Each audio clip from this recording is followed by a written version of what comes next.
Lauren. It's no good to unleash your anger on a poor dog, especially if it was the owner that pissed you off. I'd been walking Prince for 20 minutes now. The worst 5 minutes that passed was a phone call I got from Beth, who had laughed so hard she had fallen off the chair. We didn't have a good conversation, nor did I vent my anger and frustration to her when all she did was laugh in between the gibberish she was saying. I ended the call before I got angrier. Prince was a cute dog. If I weren't such a busy person, I would have gotten myself a dog. But getting a dog would mean a new responsibility, plus the money I would spend on dog food and other things. It was a lot. I could barely sustain myself as it was. I had never seen a dog that was smart and cocky. I swear he was just like his owner, with a bad temper too. When I took him to a park nearby and noticed a dirty ball on the ground, I picked it up. I wanted to play catch with Prince, but the damn dog wrinkled his nose in disdain. I'm not kidding. He was looking at the ball with disgust, so unlike a dog. We left the park much to Prince's happiness. I stopped to get hot dogs, and a woman with her dog stopped in front of a store. "Look, Prince, isn't that dog cute?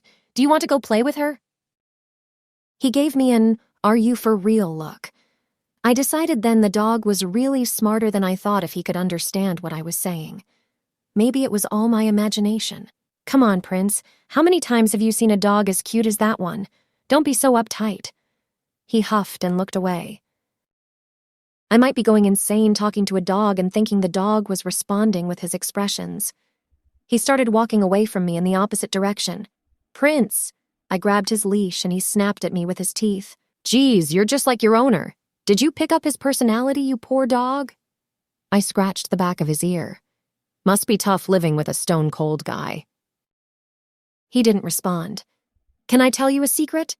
I think if he toned down his bad temper and started to be nice to people, I might start to like him. He's really hot." Prince smirked. I swear he smirked. "All right, let's go." I tugged on his leash, but he wouldn't budge. "Prince, come on, let's go." He stayed right where he was, not moving. "Prince," I snapped, tugging on the leash hard.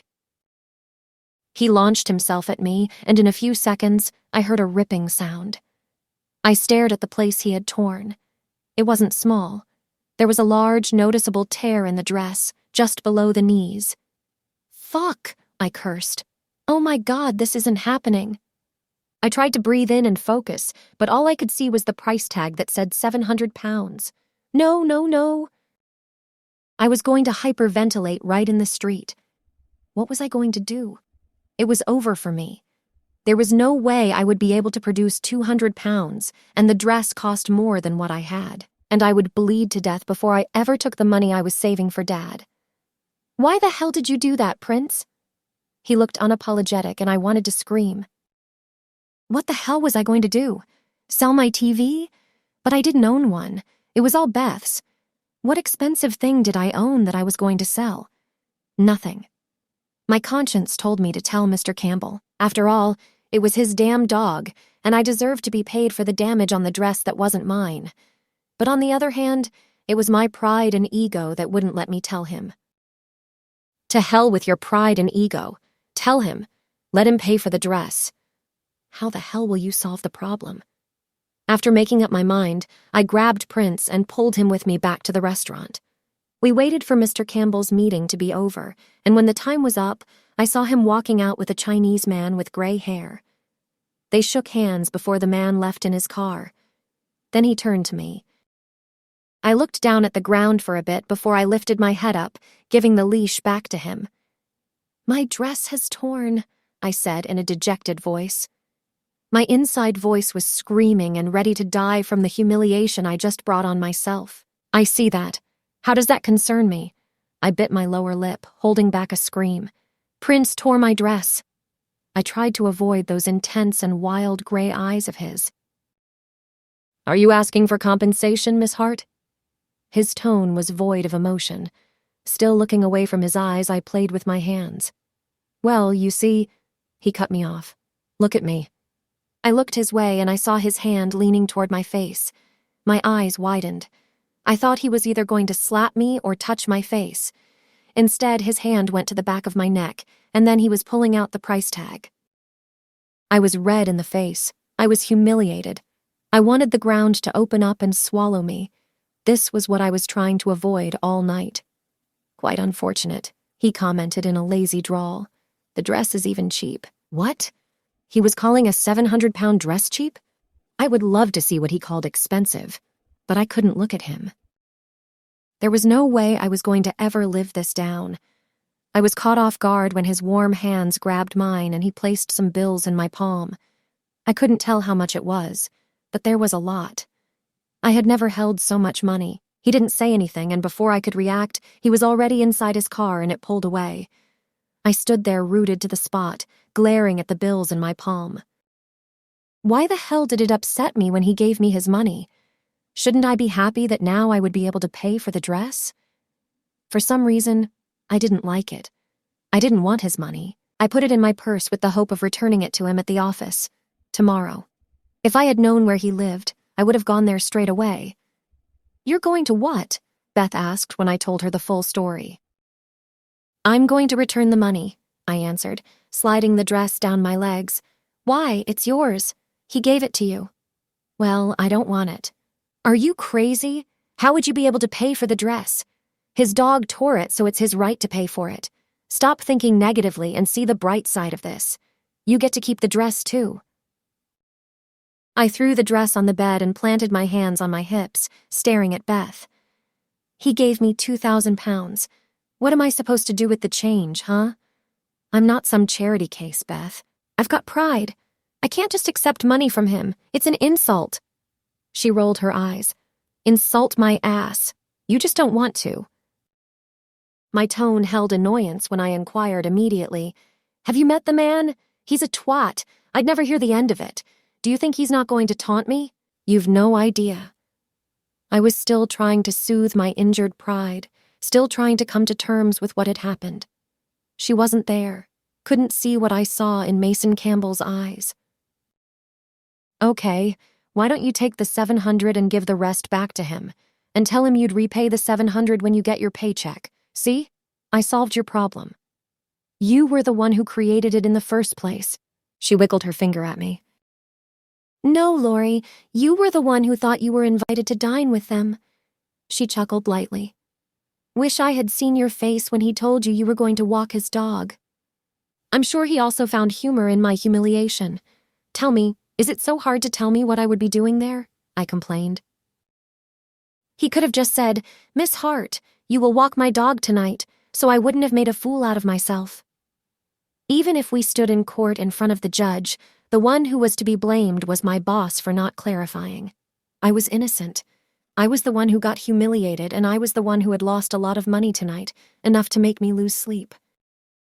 But I knew he would be snoring when he had all those billions in his bank account. I groaned, rubbing my forehead. I had a splitting headache coming on. I really hate him. Beth Fake gasped. "How can you hate the hottest man in England? You know, I'm so jealous of you. You get to check him out all day long and admire each part of his body that calls my name." I hit her. "Shut up.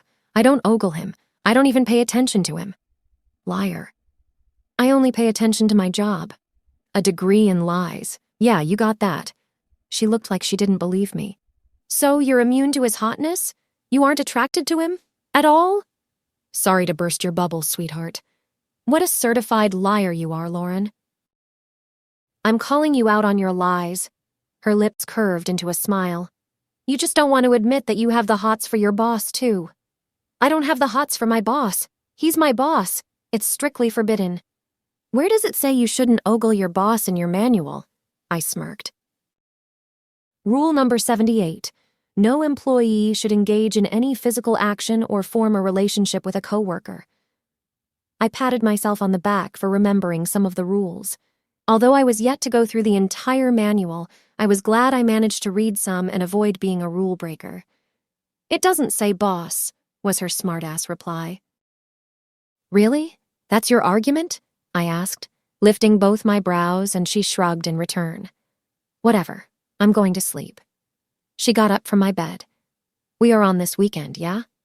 "The girls' night out?" "Sure. Can I invite my friend Athena?" "Yeah. You can also invite your boss, too. The more the merrier." She winked. Fuck off, Bethany. Dad was scheduled for a doctor's appointment today. His nurse, Becky, promised to keep me updated. I gave myself a brief moment to tell myself everything would be okay. He would go through his chemo like the brave person he was. He was going to be fine, and he was going to live long enough to see grandchildren. I was mostly worried that he had to go through it alone with no one by his side, but Becky assured me she was going to be with him every step of the way. I was worried Dad would be upset that my job was keeping me away from being with him there, but a text from him made me relax. It was one of those days that I really hated the woman who gave birth to me. She was supposed to be with him, not his nurse, but God knows where she was at right this moment, or if she was still thinking about him. Even though Dad said he didn't mind that I wasn't there, I still felt so bad. I was the only family he had left, and I was too busy running errands for Mason Campbell. I navigated through the heavy foot traffic to the nearest coffee shop 2 blocks away from the office. I got a latte with extra foam before I sped to our building. The chilly weather was hitting my face, and I snuggled deeper into my cardigan. The elevator was empty when I got inside and pressed my floor number. I was nervous, but mostly still embarrassed when I remembered what happened last night. My humiliation was still burning inside my brain, and I dreaded seeing Mr. Campbell. I wished it was the weekend so I wouldn't have to face him so soon again. God knew what he must have thought of me. Why was it that the one person you don't want to embarrass yourself in front of always happens to be the one person you end up embarrassing yourself in front of? Just as the elevator door was about to close in, a hand came through the gap and the doors opened. My heart pounded when I saw the man I was thinking about just 5 seconds ago. Mr. Campbell walked inside the elevator and stood next to me. His hair was trimmed with a stylish cut that made him look really good, and he smelled really good too. I shouldn't be thinking about him. He was someone I could never go for. I was having full-fledged flashbacks to my first Mason Campbell nightmare. Left in the elevator alone with this powerful man, I could feel the tension building. Why was I being such a total freak about him? It wasn't like I hadn't had a conversation with him before. But this was the first time we had ever been alone in an elevator together. And I could certainly cut the tension with a knife.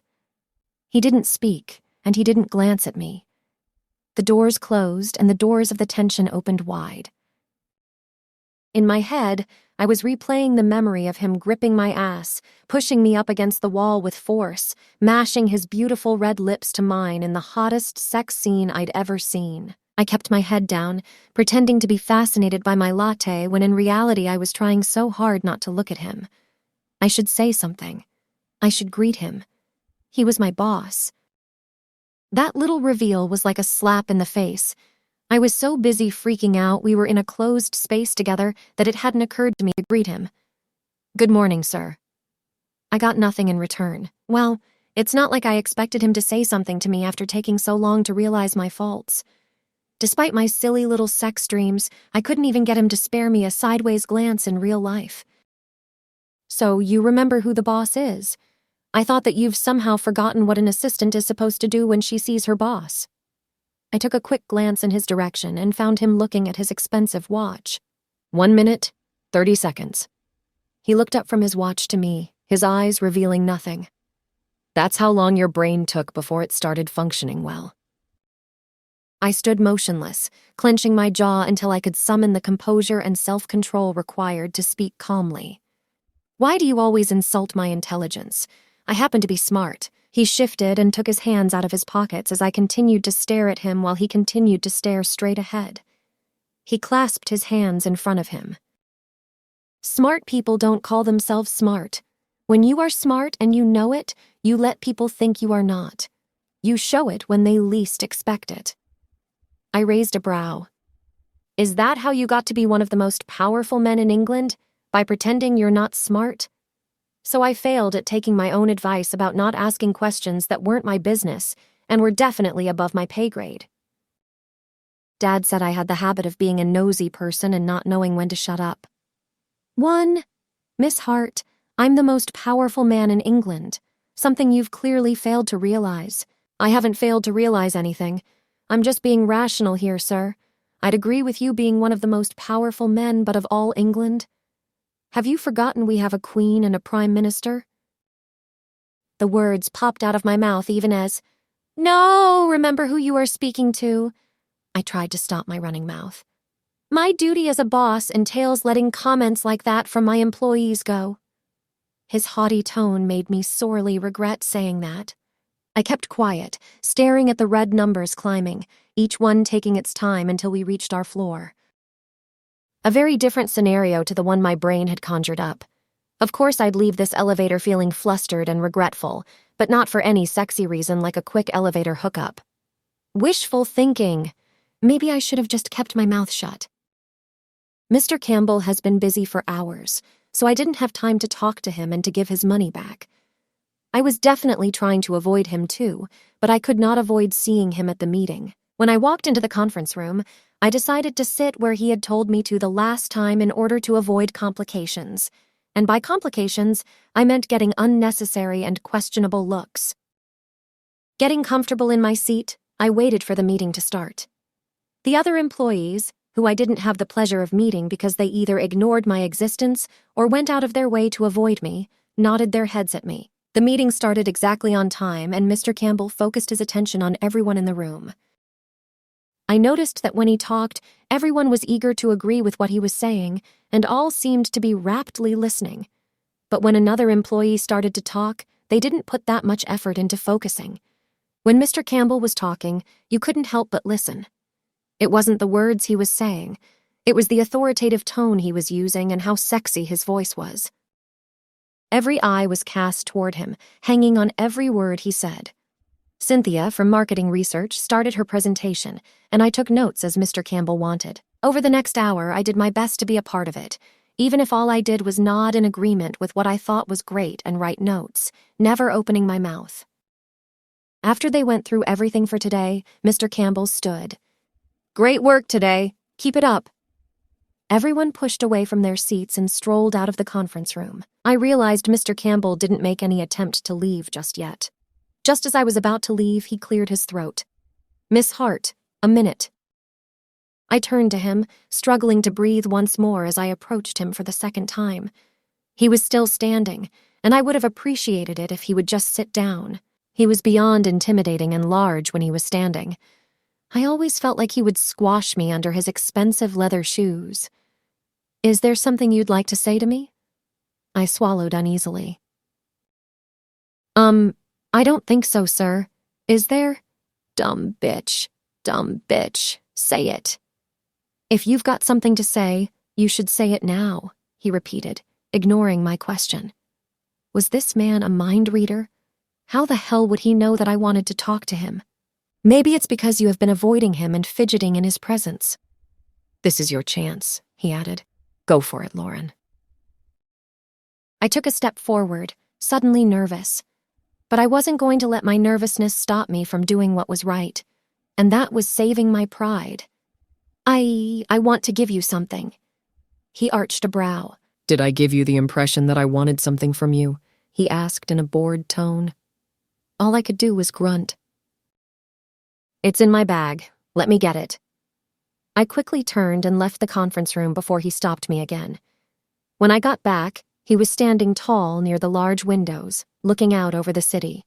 I knew he was aware that I was back, but he didn't turn around and I didn't know what to say, holding his bills in my hand that suddenly felt heavy. "I've got it."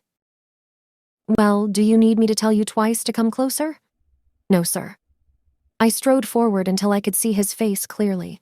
He slowly turned around. His dark-lashed gray eyes held me captive in some kind of dream.